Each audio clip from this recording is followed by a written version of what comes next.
మీ business ని develop చేసుకోవాలని అనుకుంటున్నారా? అయితే వెంటనే సంప్రదించవలసిన ఫోన్ నంబర్ 7729969299. మరి 27 దాడి జరిగి 28 దాడి జరిగి జయచంద్రారెడ్డి ఇంటి పైన నీ వైఫల్యం వల్ల 30వ తేదీ హత్య జరగలేదు. అదే గ్రామంలో లింగమయ్య హత్య జరగలే. మరి 28వ తేదీ పోలేపల్లి ఎంపీటీసీ కొడుకును ఇదే ముద్దాయిలు పిలిచి బెదిరించడం వాస్తవం కదా? నువ్వు పోయి కొండయ్య గంతిమరి ఎంపీటీసీని బెదిరించడం వాస్తవం కదా? ఇంత దిగజారాలనా సుధాకర్? మరి మీ మీద సమాజానికి నమ్మకం ఉంటుందా? నువ్వు నిజాయితీ కలిగిన అధికారివే. నీ నిజాయితీ గురించి మాట్లాడాలంటే చిలమత్తూరు దగ్గర ఫామ్ హౌస్ ఏ డబ్బులతో కొన్నావు? మీ నాయన 5 ఎకరాల పొలంలో వ్యవసాయం చేసి నీకు ఇచ్చిన డబ్బులతో కొన్నావా? మరి అక్కడ కోళ్ల ఫారం కూడా నిర్మాణం చేస్తున్నావంటని డీఐజీ గారికి చెప్పావా? మరి రామ్నగర్లో పెంట్ హౌస్ కొన్నావంటనే రామ్నగర్లో ప్రభాకర్ చౌదరి ఇంటి దగ్గర.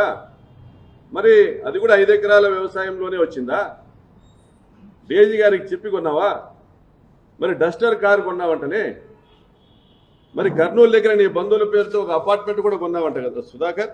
అది కూడా డీఐజీ గారికి చెప్పే చేసావా? డీఐజీ గారికి చెప్పడం నీ విధి కదా? మరి 27 దాడి జరిగి 28 దాడి జరిగి జయచంద్రారెడ్డి ఇంటి పైన నీ వైఫల్యం వల్ల 30వ తేదీ హత్య జరగలేదు. అదే గ్రామంలో లింగమయ్య హత్య జరగలే.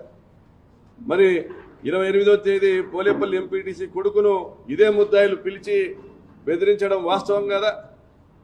నువ్వు పోయి కొండయ్య గంతిమరి ఎంపీటీసీని బెదిరించడం వాస్తవం కదా? ఇంత దిగజారాలనా సుధాకర్?